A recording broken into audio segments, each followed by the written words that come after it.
उपाध्याय और Jagpati Upadhyay David Market Foundation के हम छोटे से कार्यकर्ता आप उपस्थित यहाँ पर सभी उपस्थित आप सभी का हार्दिक स्वागत करते हैं। बहुत ही खुशी हुई कि आप सबने वक्त निकाला और यहाँ पर जितने भी हैं सब फाउंडेशन, तो ये फाउंडेशन की मीटिंग सही अर्थों में फाउंडेशन की मीटिंग होगी। और जैसे कि हम अक्सर कहते हैं कि ये फाउंडेशन की स्थापना क्यों हो, तो हुआ ये कि आजकल जब मैं मीडिया में हूँ या कुछ के साथ जुड़ा हुआ हूँ तो मैं देख रहा हूँ कि नेगेटिव चीज़ें बहुत कम होती है लेकिन स्प्रेड बहुत होता है, दूर तक पहुँच जाती है। नेगेटिव चीज़ें कम होती है लेकिन बहुत दूर तक पहुँच जाती है। लेकिन पॉजिटिव चीजें हैं हो बहुत रही है लेकिन लोग तक पहुंच नहीं पा रहे, लोगों को ये पता नहीं चल रहा है।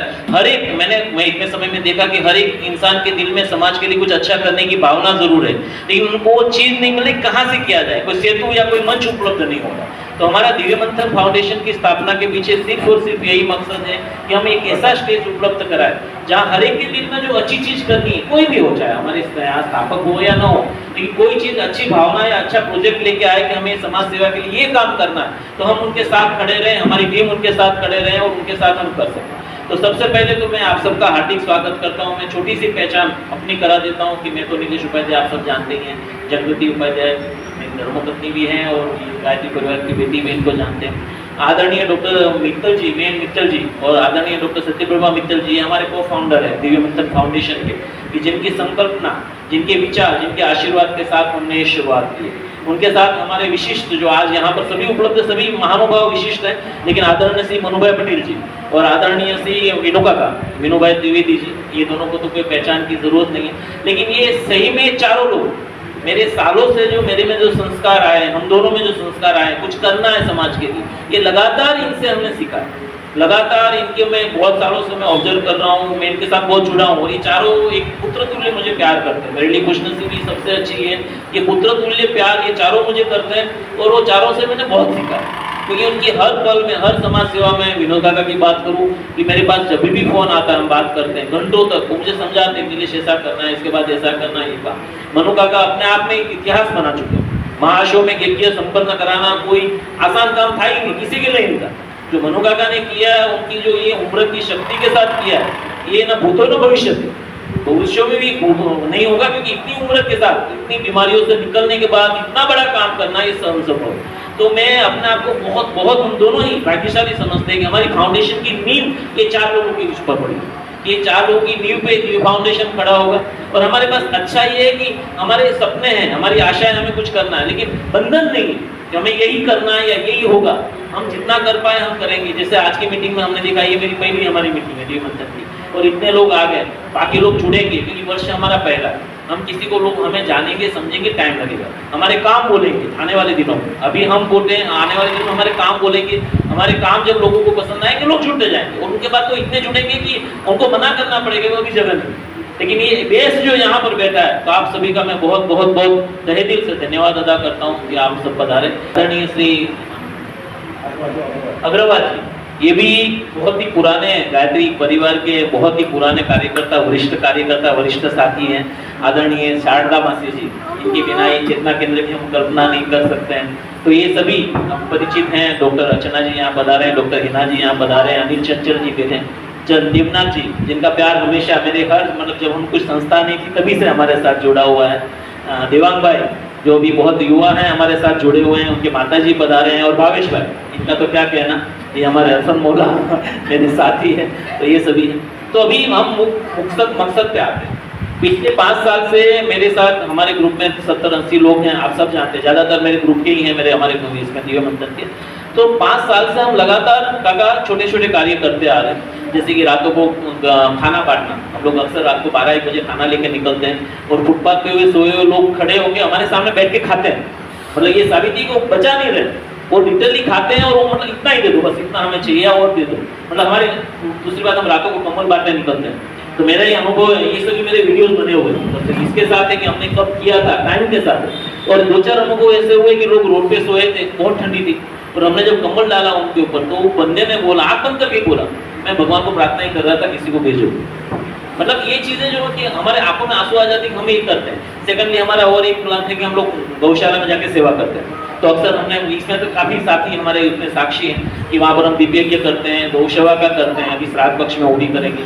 उनके अलावा और होता है कि हमारे घरों में जो अच्छे पुराने कपड़े होते हैं, अक्सर हमारे कपड़े फटते नहीं है क्योंकि हमारा हार्ड वर्किंग नहीं है, अच्छी ब्रांडेड होता है लेकिन कलर पसंद नहीं है, साइज पसंद नहीं है। हम वो घरों से हम लोग इकट्ठा करते हैं, उनके लिए शर्त रखते हैं कि धो के प्रेस करके लाना, उसके अलावा हम लेंगे नहीं। और वो सब इकट्ठा करके हम लोग आदिवासी पाड़ा वगैरह में जाकर वो कपड़े वगैरह बांटते हैं, वहाँ पर जाकर ये करते हैं। वहाँ पर बहुत लंबी बस्ती होती है, उनके लिए वो एक बहुत बड़ी लग्जरी उनके लिए। पधारिए, समस्त ब्राह्मण समाज के ट्रस्टीगण यहाँ पधारे हुए हैं, आप सभी का हार्दिक स्वागत है।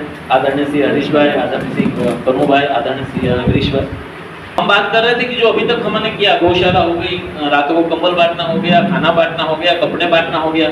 उनके बाद हमने और एक किया कि जो वृद्धाश्रम है जहाँ पर हमारे बुजुर्ग लोग, मैं वृद्धा तो नहीं कहूँगा, हमारी बुनियाद वहाँ रहती है, उनके साथ जाके कुछ समय बिताना। उनको कोई खाने पीने की जरूरत नहीं, उतना तो कोई भी दे देता है उनको, लेकिन उनके साथ वक्त बिताना।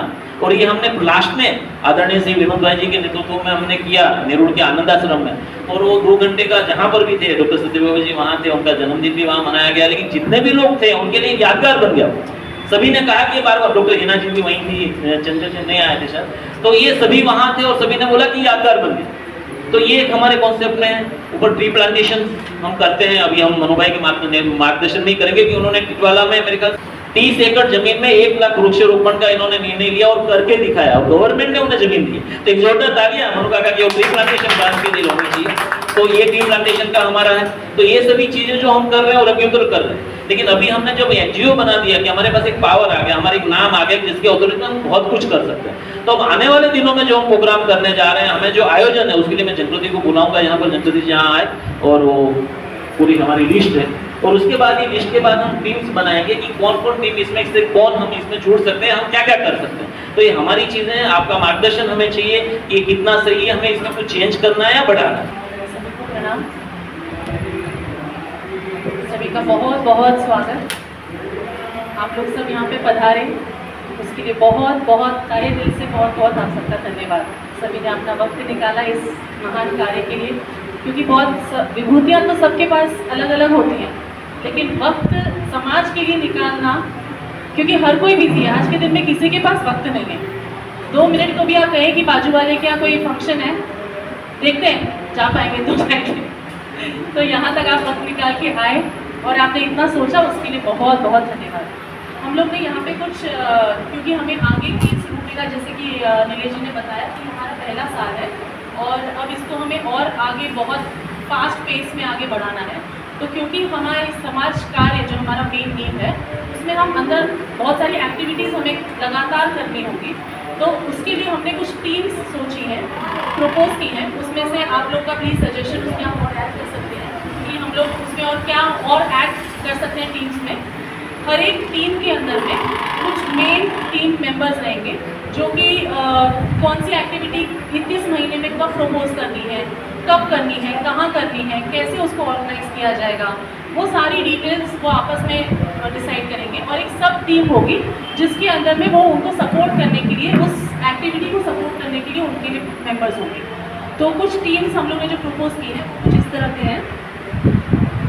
दिव्य मंथन फाउंडेशन के अंतर्गत मंथन कला एंड कल्चरल मंच, जो कि सिर्फ अभी हम लोग एक नाम प्रपोज कर रहे हैं कि वो ओवरऑल इसमें टीम, जो मेन टीम है उसमें फाउंडर्स रहेंगे और बाकी इसमें और जुड़ते जाएंगे। ये सिर्फ इनिशियल प्रपोजिशन है। मंथन education and skill development group रहेगा। इसमें क्या होगा थोड़ी सी चीजें? हाँ, तो वो एक एक जन अगर बता पाएंगे उसके ऊपर तो।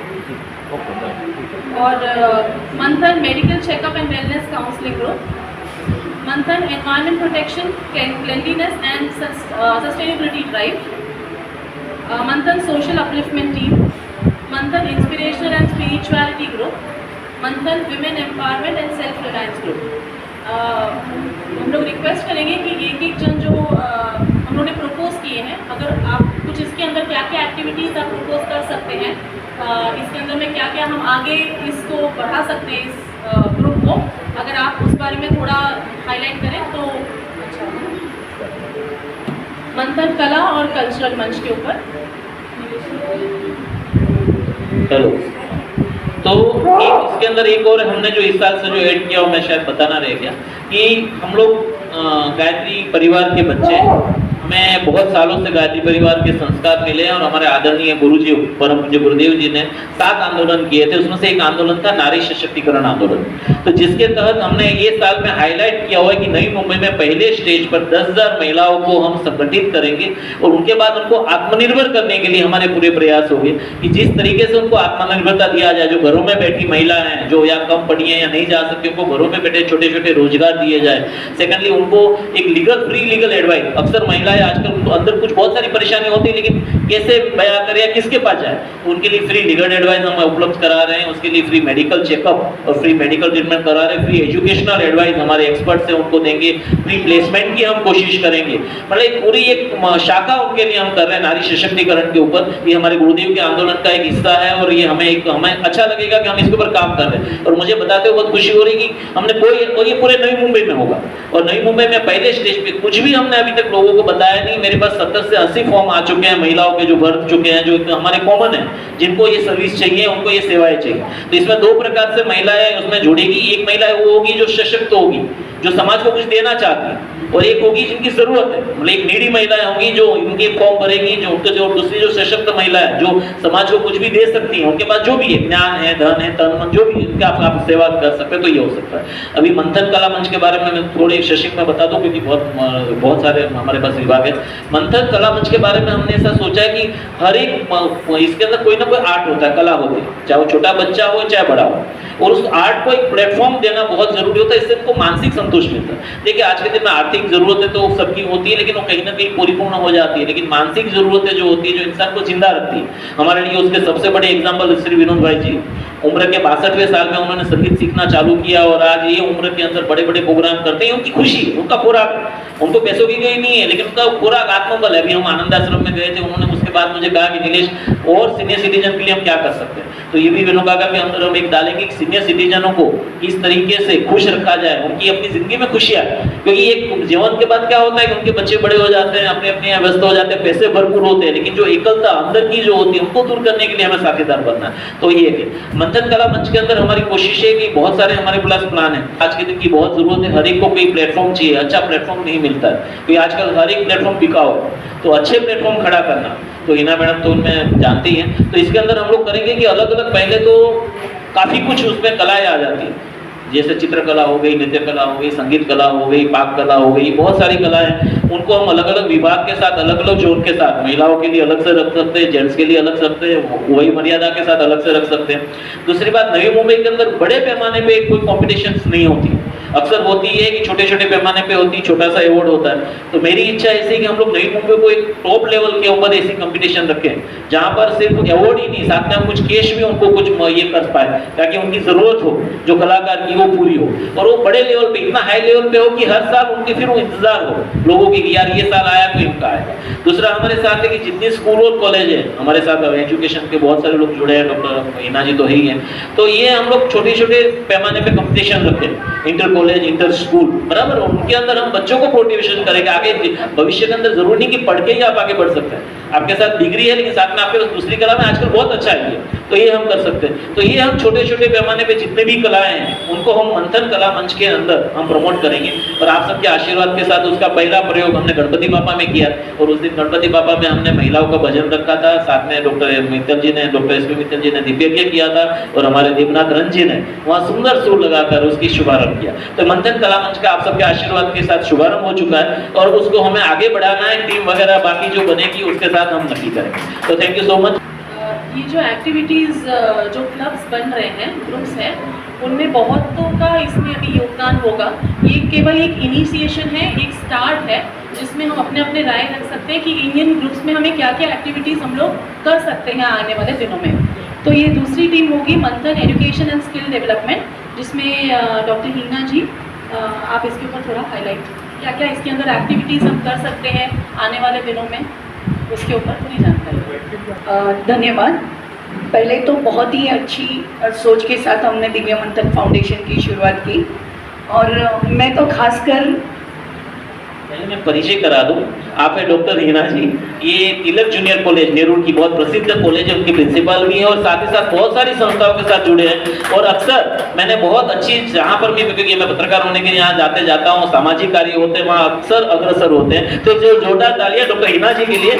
आज वो कहीं बाहर जाने वाली थी, लेकिन सिर्फ हमारे इसके ऊपर नहीं, ये मेरा फाउंडेशन है, मुझे आना है, इस बेस पे वो यहाँ पर आ रहे हैं। मुझे बात करनी है एजुकेशन और स्किल पे, बट उसके पूर्व में एक दो बातें रखना चाहूँगी जो मुझे दिव्या मंथन फाउंडेशन से मिली है।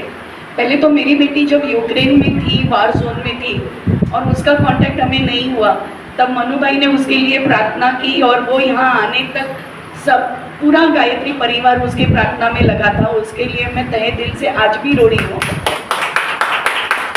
और दूसरी बात, जब गोकुलाष्टमी का प्रोग्राम हुआ तब विनोद भाई ने मेरे बच्चों के लिए जो भजन का प्रोग्राम रखा था, तो सोच ये थी कि हम लोग उनको संस्कारों के बारे में बात करें और भजन के थ्रू, क्योंकि ये पीढ़ी को उसमें लाना, उसमें रुचि लाना, हमारी संस्कृति के साथ उनको बांधे रखना बहुत ज़रूरी है। तो विनोद भाई का वो जो प्रोग्राम था वो बहुत ही बढ़िया था और मैं सोच रही हूँ कि हर साल अगर विनोद भाई यहाँ गए तो मैं हर साल वो रखने तैयार हूँ।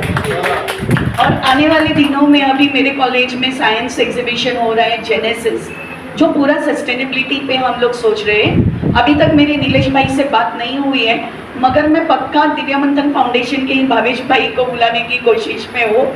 तो दिव्या मंथन फाउंडेशन ने मुझे बहुत ही बड़ा नेटवर्क दिया है। अभी जहाँ तक मुझे जो जवाबदारी सौंपी जा रही है एजुकेशन और स्किल, हम लोग जब एजुकेशन के बारे में बात करेंगे और स्किल के बारे में बात करेंगे तो एजुकेशन का मेरे लिए एक अर्थ ऐसे होता है कि जो हम में पोटेंशियल है, जो हमने कभी हार्वेस्ट नहीं किया, मैनिफेस्ट नहीं किया, उसको निकालना मतलब एजुकेशन है मेरे लिए।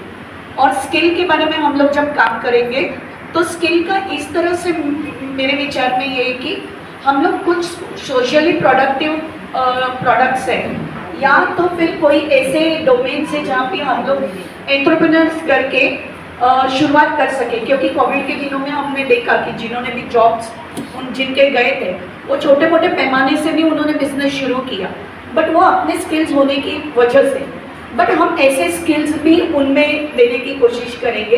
तो अवेयरनेस एजुकेशन के लिए और स्किल्स के लिए कोई खास प्रोग्राम्स अभी मैंने खास के कुछ सोचा नहीं है। मुझे आने के बाद ये कमेटी के बारे में पता चला है, तो उस पर हम लोग और सोच के हम सब सहकार्य से काम कर सकते हैं।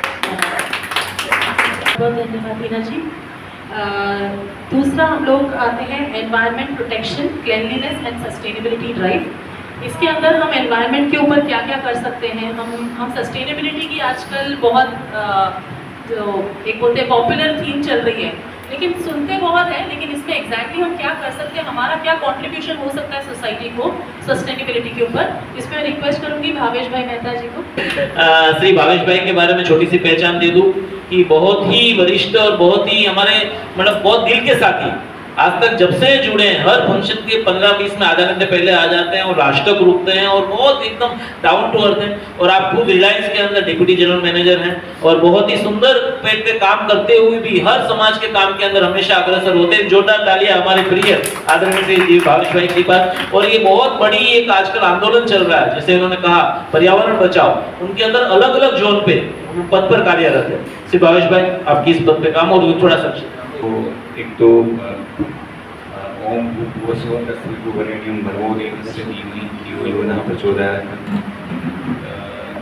जब से मैं यहाँ बेसिकली रिलायंस में जो हमने बात किया, तो जब से मैं समस्त ब्रह्म समाज से मैं जुड़ा था एक्टिविटी में, तब से ऑलमोस्ट सारे प्रोग्राम में अटेंड कर रहा हूँ गुजरात समाज में जाने के लिए। तो जब से इनकी पहचान हुई तो एक नया एक मोड आया है मेरी लाइफ में कि let us do something for the society. तो उसमें अभी तो ऑफिशियली हम अभी शुरुआत कर रहे हैं, but I think from day one हमने कुछ न कुछ एक्टिविटी में मेरा पार्टिसिपेशन रहा है। जैसे कंबल बेचना है या यहाँ पे जनता मार्केट में हमने गायत्री परिवार के आनंद आश्रम में हम गए थे। और इवन प्लेसमेंट की जब हम बात कर रहे थे प्लेसमेंट्स, तो हमारे समाज में भी कुछ सभ्य हैं जिनके बेटे को रिसेंटली ही पास आउट आर्किटेक्चर BA। तो वो मैडम ने मुझे पूछा कि do you know somebody in a good company. तो फॉर्चुनेटली आई रिकमेंडेड, उनके बेटे को रिकमेंड किया था that he got a very good job in Navi Mumbai only. और ये हमारी तो दिव्य मंथन महिला मैडम भी हमारे ग्रुप की है। मुलाकात हुई वहां पर उन्होंने हाँ, तो हमको एक कोई फंक्शन में हम लोग मिले थे यहाँ पे, तो मुझे बताया सीवी भेजा, तो बिकॉज ऑफ माई नेटवर्किंग इतना काफ़ी अच्छा है, तो मैंने भेजा मेरे एक वरिष्ठ बहुत अग्रणी आर्किटेक्ट कंपनी है नवी मुंबई में, Hitesh Shetty is a very leading architect. तो फॉर्चुनेटली ही गॉट, इनका कोई वैकेंसी थी और इनकी मिल गई, तो दोनों की मैरी हो गई मतलब, तो he got a very good job in that company. तो ऐसे कुछ ना कुछ हम काम करते रहते हैं। प्रोफेशनली मैं Indian green building council national steering committee का मैं मेंबर हूँ पिछले 7 साल से, और हम लोग as a part of the green building summit और ग्रीन बिल्डिंग कमेटी हम लोग मुंबई शहर के लिए, मुंबई शहर को ग्रीन बनाने के लिए बहुत सारी प्रवृत्तियां करते हैं। जैसे अभी नवी मुंबई की हम बात करेंगे तो अरिहंत ग्रुप सबसे बहुत बड़ा ग्रुप है, तो जो अशोक शाजेर साहब जो सीएमडी है वो हमारे काफ़ी परम मित्र है, तो उनके साथ मिलकर हम अभी नवी मुंबई में काफ़ी ग्रीन सस्टेनेबल एक्टिविटी कर रहे हैं। जैसे हमने पहले एक बार किया था, मीठी नदी को साफ किया था, सी कोस्ट को साफ करना, you know all that environment के ऊपर। तो बहुत सारी एक्टिविटी हम लोग करते ही कर ही रहे हैं, बट एक मुझे नया एक प्लेटफॉर्म मिला है, सो दैट जो हम जहाँ भी कर रहे हैं तो यहाँ हम क्यों नहीं करेंगे, अपन लोगों के लिए करेंगे तो अपने परिवार के लिए क्यों नहीं करेंगे। So I think thanks to Nilesh भाई and our entire team to give me an opportunity to work under the society under the leadership of Shri Nilesh भाई एंड जंगुर्दी भाई। Thank you very much. Thank you Bhavesh भाई। नेक्स्ट हमारी team जो है वो social upliftment team है, जिसके ऊपर मैं रिक्वेस्ट करूंगी डॉक्टर अग्रवाल जी को कि 2 शब्द उसमें क्या क्या हम एक्टिविटीज़ क्या क्या कर सकते हैं, आपके सुझाव सजेशंस। बहुत बहुत धन्यवाद। सभी उपस्थित परिजनों का मेरा प्रणाम। और सोशल एक्टिविटी जो सोसाइटी में बहुत आवश्यक है। आजकल सोसाइटी में लोगों को ये पता नहीं होता है कि हमारे बाजू का काम रहता है, तो ये नहीं होना चाहिए। किसी भी सोसाइटी में हम सब एक साथ रहना है, एक साथ रहने के लिए किसी को इनिशिएटिव लेना पड़ेगा, किसी को आगे आना पड़ेगा, और आगे आकर के एक कुछ कॉमन फंक्शंस होते हैं, जैसे अपने फेस्टिवल है वो सोसाइटी में करने पड़ेगा। और बच्चों के कल्चरल प्रोग्राम तो बहुत इंपॉर्टेंट है। मैंने देखा मेरी सोसाइटी में मेरे आने से पहले वो ऐसा प्रोग्राम होता है, तो हमने आगे शुरू कराए, फेस्टिवल शुरू कराए, सब मिलकर बनाए, सब मिलकर खाना बनाए, उसमें आनंद ही हो रहा है। सबने सोसाइटी में मिलकर अपना खाना बनाया, सबने बांटा, सबका एंगेजमेंट हुआ, सब इन्वॉल्व हुए। अब यकीन नहीं करेंगे, इवन हम लोग सब्जियां बाजार से लाए थे, सबने बैठ के सब्जियां छीली, तो उसमें जो लोगों में आपस में भेदभाव होता है, हारमोनी होती है, वैसे किसी में नहीं होती। और इसमें सबसे बड़ी बात यह है कि बच्चों में कितना पोटेंशियल है, क्या बच्चे कर सकते हैं, बच्चों को प्लेटफॉर्म चाहिए। जब सोसाइटी में बच्चे आते हैं तो वो शो करते हैं मुझे ये करके कर सकते हैं, तो बच्चों को भी प्रोत्साहन मिलता है, उत्साह मिलता है। तो ये काम बड़ा सक्सेसफुल कर सकते हैं हर सोसाइटी में, लेकिन किसी को इनिशिएटिव लेना पड़ेगा ताकि सोसाइटी में अच्छे छोटे मोटे गेम हो सकते हैं। और ये प्रोग्राम सभी अच्छे लेवल का होना चाहिए, बच्चों के लिए, यंग के लिए, बूढ़ों के लिए। तो ऐसे प्रोग्राम रखते हैं जिसमें सभी लोग इन्वॉल्व हों, तो सभी का इन्वॉल्वमेंट जरूरी है। तो उससे हमें सोशल एक्टिविटी और बढ़ेगी, तो लोगों में मेलजोल, हारमोनी, एक दूसरे के लिए दुख सुख बांटने की कला, ये सोसाइटी बहुत ज़रूरी है। ये तभी आएगी जब कोई इनिशिएटिव लेके काम करेगा। मैंने अपनी सोसाइटी में किया है और बड़ी अच्छी चल रही है, तो मैं सोचता हूँ कि और भी सोसाइटी में हम लोग ऐसा कर सकते हैं, पर प्रोवाइडेड के लोगों में ऐसे एटीट्यूड हो। इसका एटीट्यूड बहुत जरूरी है। बहुत बहुत धन्यवाद। थैंक यू, धन्यवाद। हमने जब बात की ट्री प्लांटेशन की, करेक्ट, और अभी परसों ही एक इवेंट था ताजपुरा में, वहाँ पे Pasha Patel is the adviser of chief minister for bamboo tree plantation.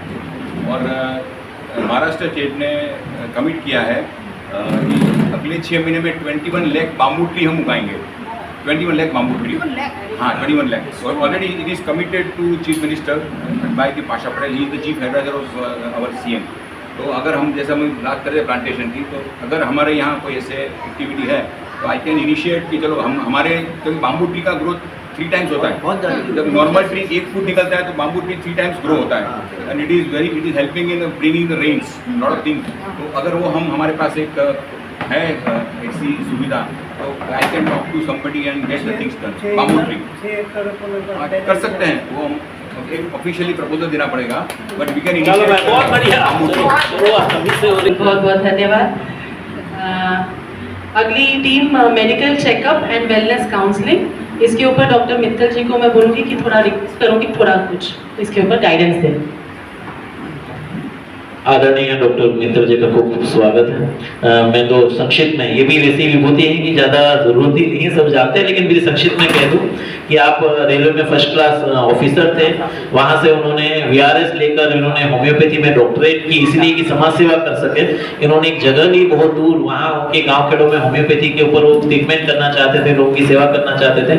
उनके बाद गायत्री परिवार का ट्रस्ट है नेहरू का, उनके वो आपको ट्रस्टी हैं, बहुत सालों से बहुत सारी शुभ अलग अलग कार्य कर रहे हैं। और अभी जो महाश्रम हुआ उनमें आदरणीय मनु भाई के हम कह सकते हैं बहुत साथी, उनके साथ रहकर भी उन्होंने अपनी सेवा दी। तो डॉक्टर मित्तल जी का बहुत बहुत स्वागत है, धन्यवाद। आज सभी को प्रणाम। मेडिकल का मेरे को दिया गया है, तो मेडिकल के बारे में आप कुछ बोले। एलोपैथिक के बारे में तो बोलना उचित नहीं। एलोपैथिक ट्रीटमेंट ऐसा है कि दवाई कम देते हैं तो बीमारियाँ ज़्यादा पैदा करते हैं, किसी भी चीज़ का साइड इफेक्ट बहुत है। इसलिए बेटर ये है कि हाँ, एलोपैथिक को छोड़ते हुए अदर जो अपनी विधाएँ हैं, आयुर्वेदिक है, हमारे पास आयुर्वेदिक के भी काफ़ी लोग हैं, होम्योपैथ है, तो और इसके अलावा नेचुरोपैथी बहुत ज़्यादा इस पर इफेक्टिव होगी। सीनियर सिटीजन्स के लिए होम्योपैथी बहुत अच्छा ट्रीटमेंट है। आयुर्वेदिक में ज़्यादातर कड़वियाँ दवाई होती हैं, लोग मानते हैं भाई कड़वियाँ होती हैं, जूस पी लिए, तो इसलिए उससे और आयुर्वेदिक से बचना चाहते हैं। तो होम्योपैथिक का थोड़ा सा कॉस्टली भी नहीं है और उसका प्रचार भी अच्छा हो सकता है। तो होम्योपैथिक का जगह जगह पे प्रचार किया जाए और लोगों को उसके बारे में बताया जाए कि कितने इफेक्टिव है। लोग कहते हैं यार क्या छोटी छोटी गोलियां खा ली, उससे क्या इफेक्ट पड़ने वाला है। पर यदि आप एक बूंद दवाई 1 टाइम की खा लें तो जो आपको बीमारी नहीं है वो बीमारी कुछ क्षण के लिए हो सकती है, हालांकि वो ठीक अपने आप हो जाती है फिर, पर कुछ क्षण के लिए हो सकती है। होम्योपैथी बहुत अच्छा एक उपचार का माध्यम है, इसके हिसाब से सेवाएं की जा सकती हैं। मैं अभी चूँकि काम कर रहा हूँ, सिविल इंजीनियर हूँ, तो सिविल इंजीनियर का जिस दिन मुझे वहाँ से छुट्टी मिल जाएगी मैं होम्योपैथी का काम शुरू कर दूँगा।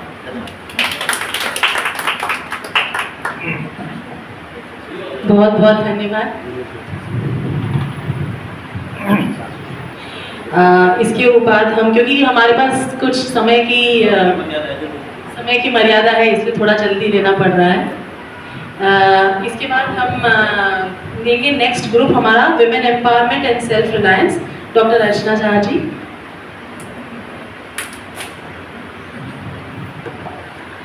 हेलो, मेरा नाम डॉक्टर अर्चना शाह है। मैं 28 साल से मेडिकल प्रैक्टिस कर रही हूँ और उसके अलावा भी बहुत अवेयरनेस प्रोग्राम्स करती हूँ, यानी इलनेस टू वेलनेस। हम सिर्फ दवाइयाँ ही क्यों लें, हम अंदर से स्वस्थ हों।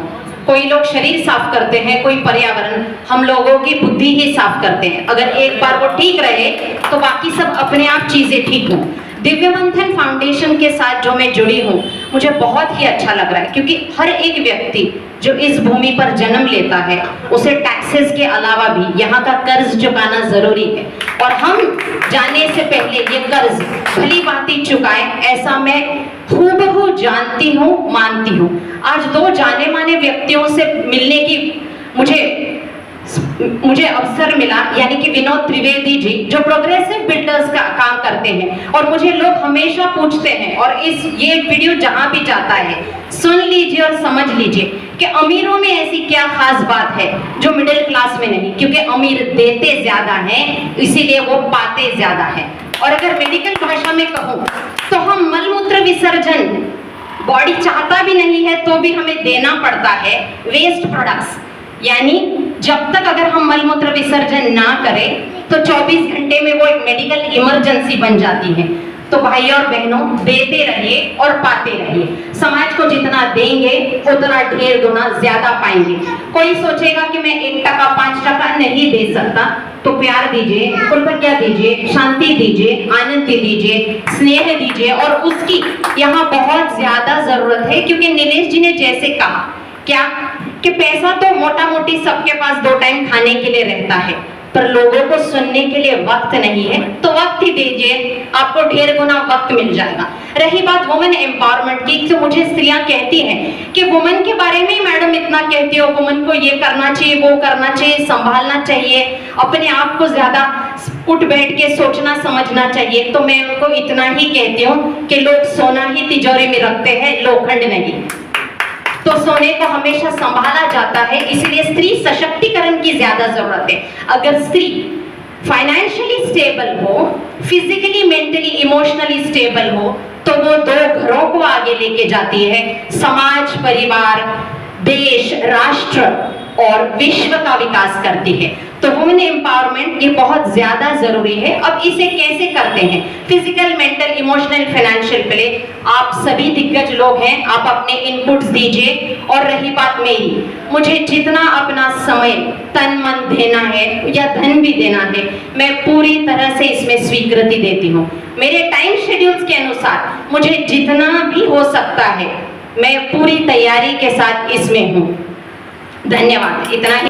डॉक्टर अर्चना जी ने शॉर्ट एंड इम्पैक्टफुल अपने पूरे एकदम जो उनके दिल में था वो पूरे उन्होंने उड़ेल दिया। हम उत्साह के साथ, हम सब में उत्साह भर दिया उन्होंने। बहुत सुंदर, बहुत बहुत धन्यवाद आपका। हम नेक्स्ट आते हैं इंस्पिरेशनल एंड स्पिरिचुअलिटी ग्रुप, जिसके ऊपर मैं रिक्वेस्ट करूंगी डॉक्टर मित्तल जी को, SP मित्तल जी को, कि वो हमारा कुछ गाइडेंस करें। मैं संक्षिप्त परिचय भी सबका करा देता हूँ। आदरणीय डॉक्टर SP मित्तल जी, जो मैंने कहा कि मेरे मुख्य 4 मार्गदर्शक में से, हमारी इस फाउंडेशन बनने के पीछे जो मैंने जो सोचा या जिनका विचार मुझ पे हमेशा रहा है, उनमें से एक है।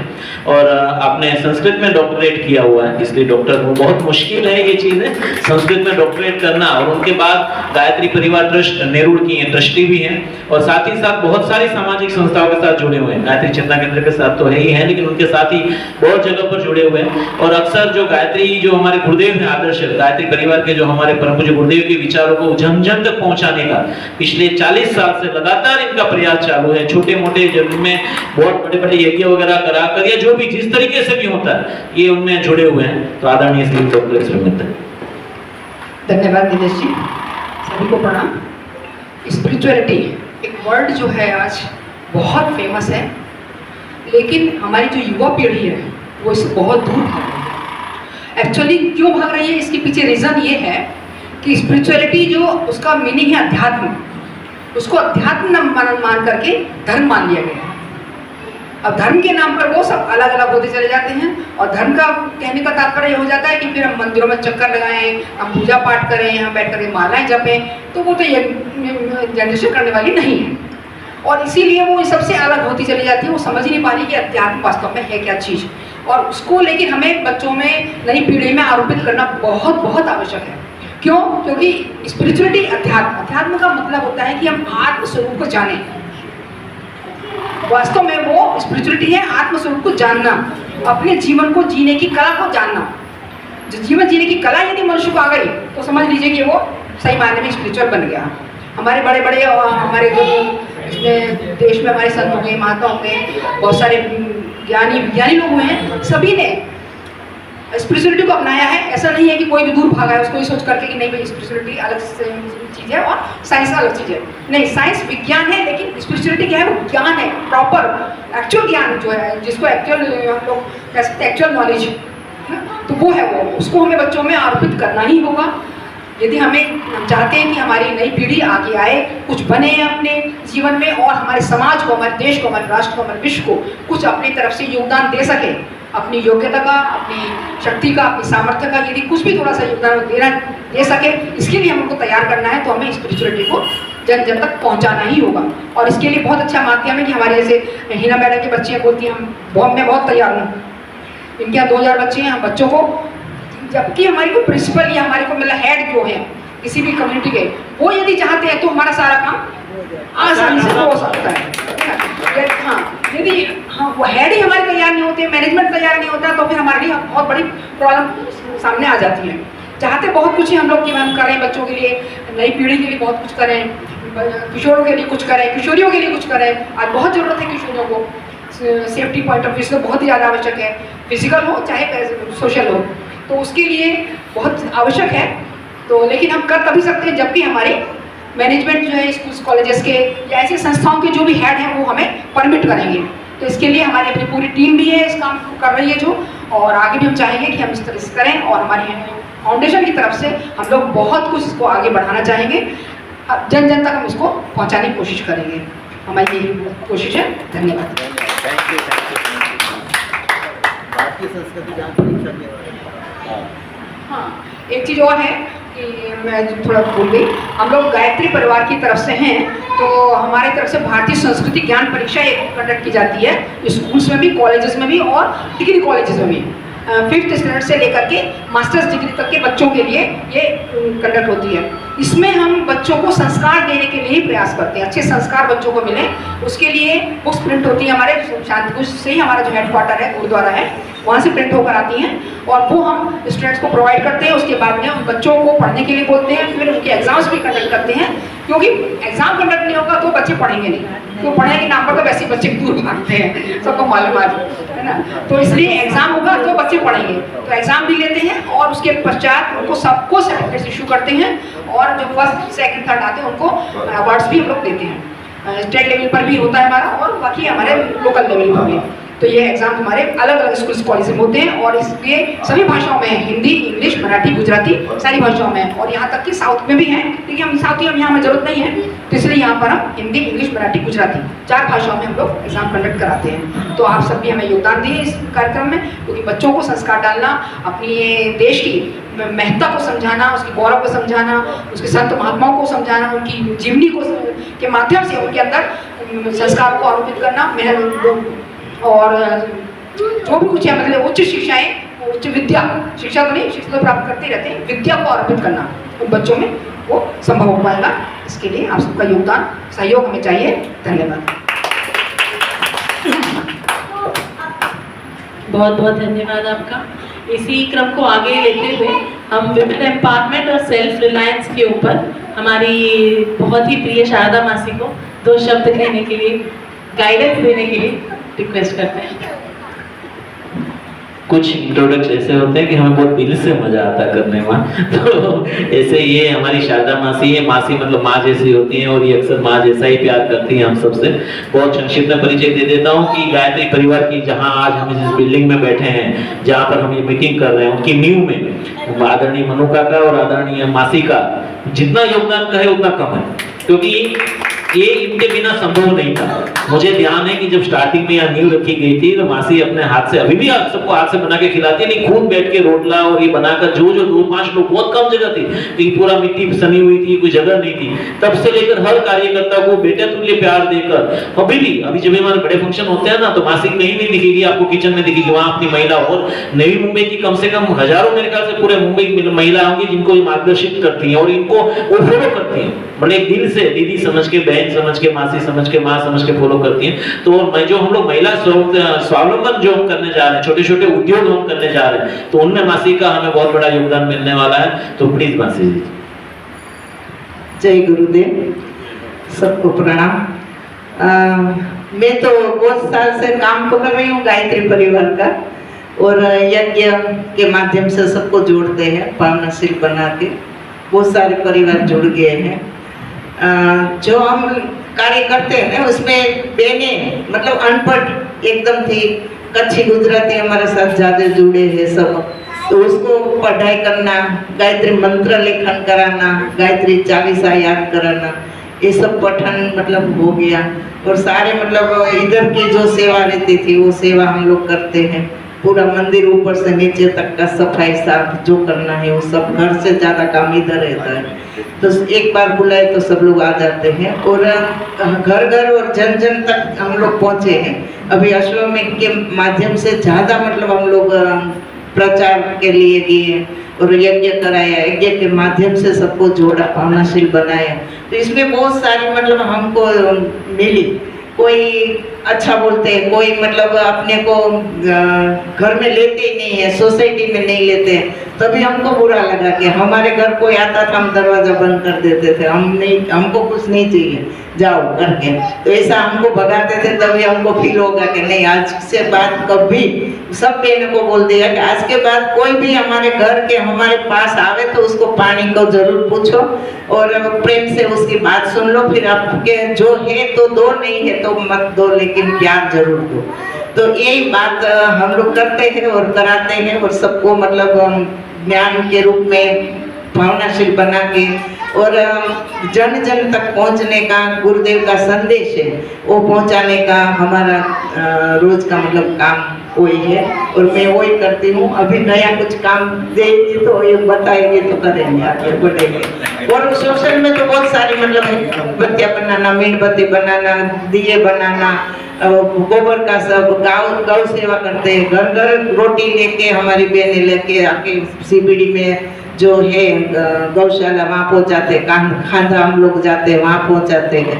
तो जो काम है हमारा सोशल वर्क में वो तो बहुत सारा हो रहा है, लेकिन अभी मतलब कुछ नया मंथन के साथ करना है तो और करेंगे, आगे बढ़ेंगे और सबको प्रेरित करेंगे। फिर बहुत सारी बहनें हैं। ठीक है, धन्यवाद। जय गुरुदेव। धन्यवाद। बहुत बहुत धन्यवाद मासी। मासी जी ने अभी कहा कि हम लोग बताएंगे और वो करेंगे, ये उल्टी गंगा नहीं बहानी है। यहाँ पे आप सभी दिग्गज गण यहाँ पे बैठे हुए हैं, बहुत ही एक्सपीरियंस, हमसे बहुत ज़्यादा बहुत उच्च कोटि के सभी व्यक्ति बैठे हुए हैं। आप सब हमें गाइडेंस करेंगे, इसलिए आपको आमंत्रित किया गया, हमें आपको नहीं बताएंगे। इसके बाद हम लोग लेते हैं इंस्पिरेशनल और स्पिरिचुअलिटी के ऊपर। डॉक्टर मित्तल जी ऑलरेडी उन्होंने काफ़ी गाइडेंस दिया है, क्योंकि वो कई सालों से ऑलरेडी फील्ड पे काम कर रहे हैं। लेकिन इसी सीक्वेंस में हम आमंत्रित करेंगे राजश्री मैडम को, वो आके थोड़ा सा कुछ हमें अपनी तरफ से गाइडेंस दें। आदरणीय राजश्री दिन यहाँ बताते हैं, उनके एक दो जोरदार तालियां बजाते हैं। और नवी मुंबई की काफ़ी महिला अलग अलग टीमें जो हैं अलग अलग उनके साथ ये जुड़ी हुई हैं, और अक्सर महिलाओं के साथ जो कार्य करना है मैं कह सकता हूँ बहुत उनको उनकी मास्टरी है इस बात पे। तो आदरणीय राजश्री दिन दोष। थैंक यू नीलेश भाई, कुछ ज़्यादा ही मेरे बारे में आपने नहीं, अक्सर मैं जब भी बोलता हूँ नीलेश भाई मैं गडकरी हॉल में हूँ, नीलेश भाई मैं विष्णुदास भावे हॉल में, आज सुबह भी थे शायद विष्णुदास में थी। एक्चुअली 87 से मैं नेहरू में ही हूँ, तो काफ़ी संस्थाओं से और काफ़ी ग्रुप्स से जुड़ी हुई हूँ, और मेरा बेसिकली नेचर सोशल वर्क करने का है, तो सामने से मिलता रहता है।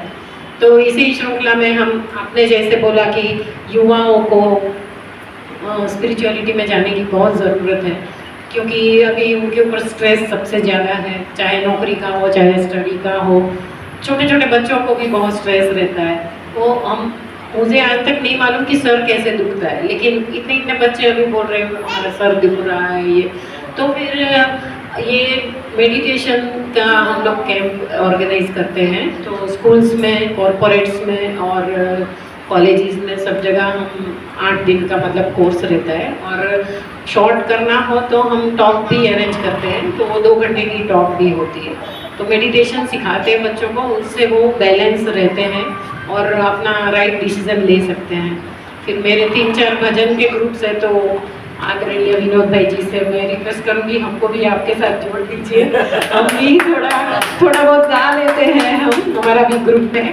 तो इस बार मुझे आने का मौका नहीं मिला, मैं बैंगलोर जाना पड़ा था, तो उसी दिन मैं गई थी। क्योंकि मंथन की जो भजन टीम थी उनकी हाँ। मार्गदर्शिता ये और एसपी जी मित्तल जी थे, लेकिन ये उस दिन अचानक से उनको जाना हुआ तो नहीं आ पाए। तो एक दिन का मतलब गैप रहता तो मैं आती थी। अभी नेक्स्ट टाइम पक्का होगी। 100%। हाँ, और यही भजन का और मेडिटेशन का उसमें मेरा है। और जैसे डॉक्टर अग्रवाल जी ने बोला कि बाम्बू के उनको प्लांट्स मिल सकते हैं, वैसे मुझे आप जो भी बोलो मैं मोर देन 1000 प्लांट्स अरेंज करवा सकती हूँ। तो हम लोग, मैं बेसिकली मैं बीजेपी से भी जुड़ी हुई हूँ, तो मैं बूथ प्रमुख हूँ हमारे बूथ की, और उपाध्यक्षा भी हूँ। तो कुछ भी आपको मतलब पॉलिटिकल सपोर्ट चाहिए तो भी कर सकते हैं। तो जरूर बस इतना मुझे कहना था। हाँ, अपने जो सपोर्ट जो जहाँ दे सकते हैं वो अपने अपने फील्ड में जो एक्सपर्ट हैं वो सब हमें यहाँ पे ऑफर कर रहे हैं। या सच में ये फाउंडेशन बहुत ही स्ट्रॉन्ग बनने वाली है फ्यूचर की, क्योंकि इतने दिग्गज लोग अपनी अपनी सारी इतने सालों की जो आपकी एक्सपर्टीज है वो आप यहाँ पे ऑफर कर रहे हैं। तो डेफिनेटली हम लोग सोसाइटी को एक नेक्स्ट लेवल पे लेके जा सकते हैं, ऐसी उम्मीद हम सब कर सकते हैं। नेक्स्ट मैं रिक्वेस्ट करूँगी मंथन कला मंच और कल्चरल मंच के लिए हमारे लोकप्रिय देवनाथ रंज जी, जिनका नाम सभी ने सुना हुआ होगा, और मोर इसका थोड़ा डिटेल आप देंगे। पहले तो सुधार कर दीजिए, तो बात पड़ेगी। नाम बराबर से, नाम गलत बोला तो रंजन जी ऊपर गुस्सा आ जाता है। इनका पूरा नाम है रंजन देवनाथ रंज, और उनमें थोड़ी सी भी कमी हो ये इनसे बर्दाश्त नहीं होती है, तो पहले तो नाम का सुधार करते हैं। और दूसरी बात ये ऐसे बहुत प्यारा इंसान, लेकिन पता नहीं क्यों इन्हें किसी पे विश्वास नहीं। मैं हमेशा मेरे हर प्रोग्राम में ये डायलॉग मानता हूँ कि ये खुद ही लिखते हैं, उनमें किसी राइटर पे विश्वास नहीं है। ये खुद ही कंपोज करते हैं, किसी कंपोजर पे विश्वास नहीं है। ये खुद ही गाते भी हैं क्योंकि किसी गायक पे विश्वास नहीं है। लेकिन इतना है कि बहुत ही सुंदर, यह मनु काका को शायद नहीं होगा कि हम अशोक करने वाले थे, उन्होंने अशोक पे गायन बनाया था, गीत बनाया था, लेकिन फिर हम वो नहीं बता पाए क्योंकि सब टीम में भागा दौड़ी में थे। हाँ, गाया भी था यहाँ पर। तो ये मतलब अरफन मौला है और हमारे अनूप जलोटा जी के खास शिष्य है, उनके साथ मिलकर बहुत सारे प्रोग्राम करते हैं और बहुत ही सुंदर, मतलब सही में एक सदैव है जिसको बोल सकते हैं कलाकार अगर है नई मुंबई के सितारे तो इनमें इनका नाम जरूर शुमार होता है। तो 2 शब्द आपके प्लीज। सबको नमस्कार। मैं अभी तक किसी भी फाउंडेशन से जुड़ा नहीं हूँ, लेकिन दिव्य मंथन फाउंडेशन से जुड़कर बहुत खुशी हो रही है।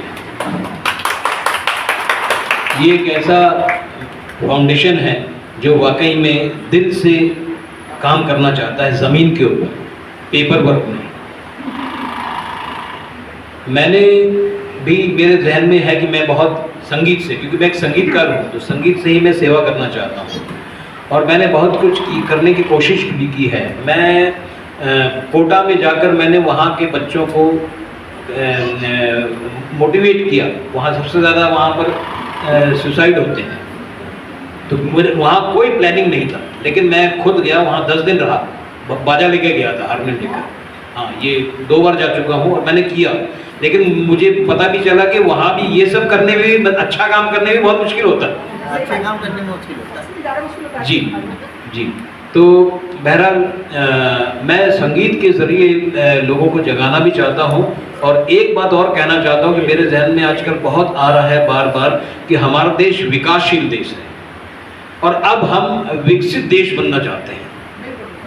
मोदी साहब ने हमें, आदरणीय मोदी साहब ने हमें जगाया है, 1947 की बात कर रहे हैं वो, लेकिन मेरा सपना है कि 1937 में क्यों ना किया जाए, 10 साल पहले, क्योंकि हम भी तो विकासशील देश में तो सांस ले रहे हैं, लेकिन विकसित भारत में भी तो हमको सांस ले मौका तो मिले, क्या होता है।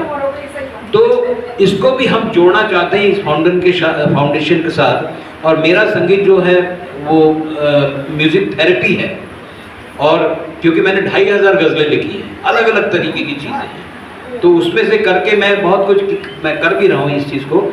और मैं तो मैडम से ज़रूर मिलूंगा और मैं चाहूँगा कि आपके स्कूल में भी ये दिव्य मंथन फाउंडेशन के बैनर तले ही मैं बच्चों को एक ऐसा संगीत दिखाऊंगा या उन पर ऐसा पॉजिटिव वेव जैसे उनके अंदर मैं ज़रूर करना चाहूँगा।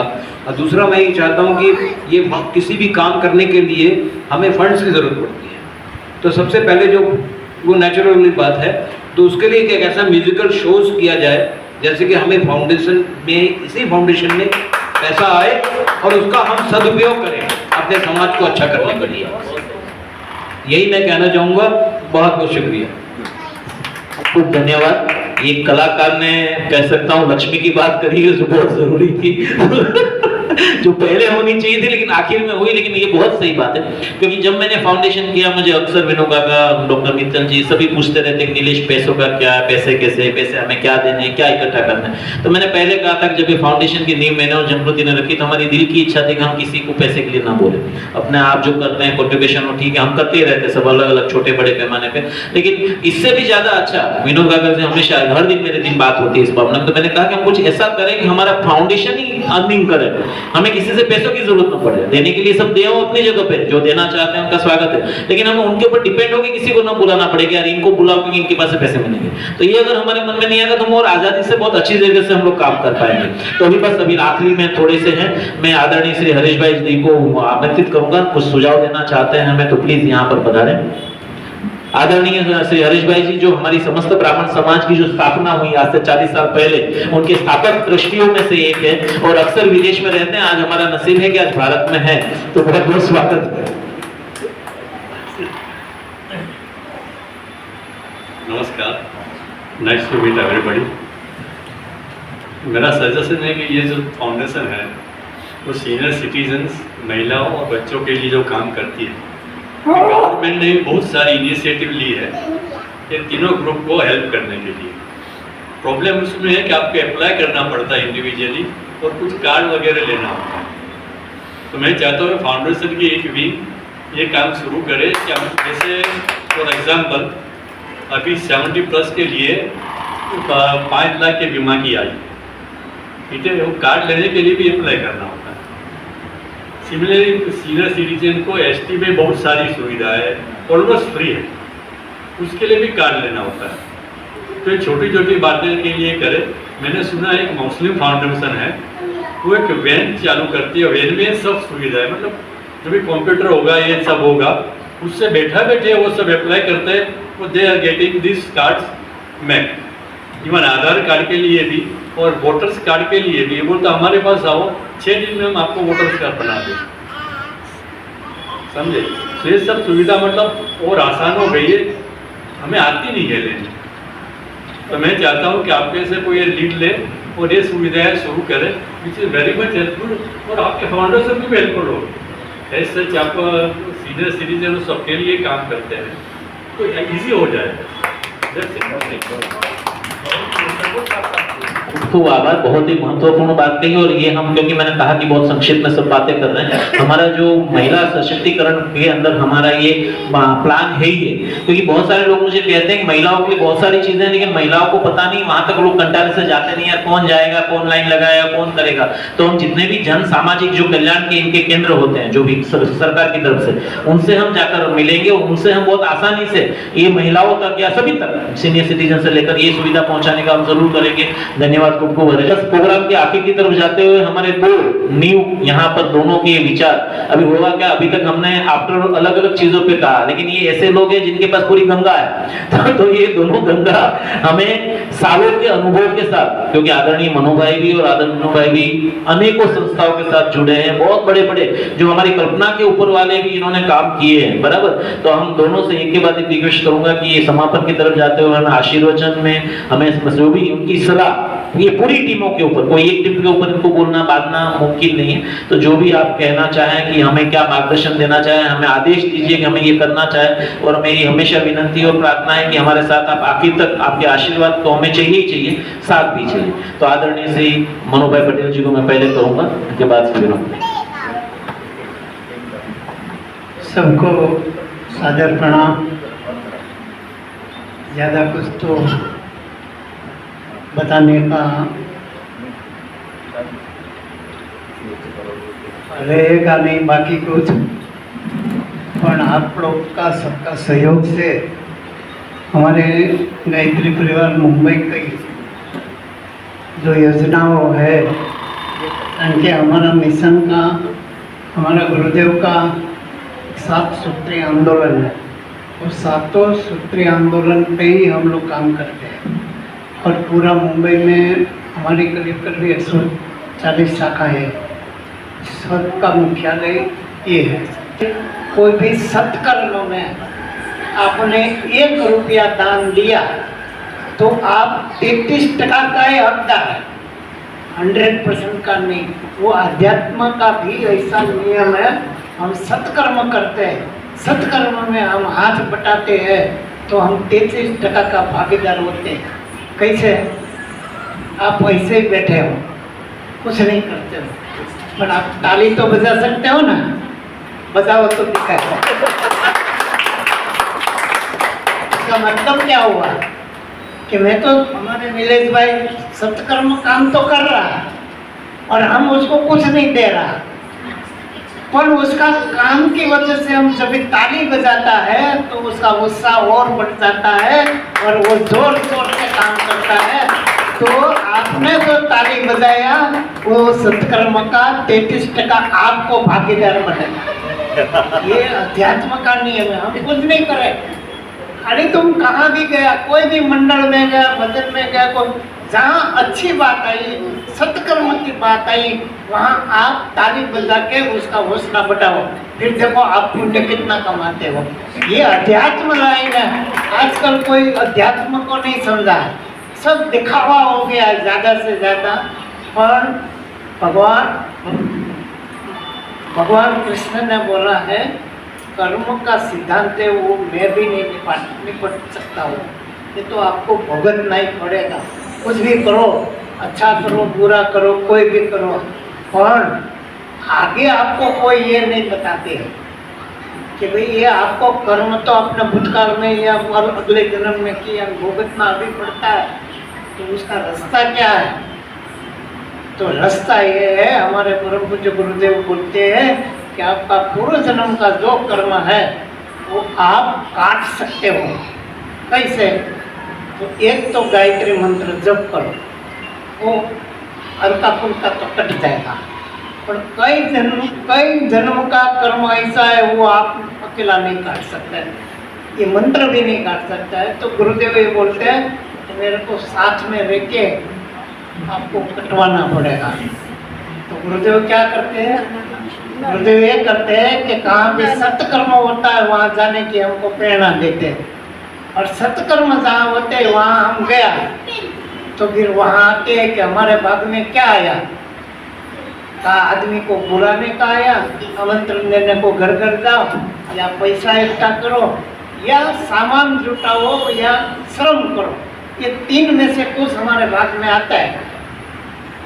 तो क्या होता है कि हम किसके घर हमारे भाग में मांगने का आया, हम किसके घर मांगने को गया तो वो तो तुरंत ही भड़केगा, अरे तुम लोग को कुछ धंधा है क्या?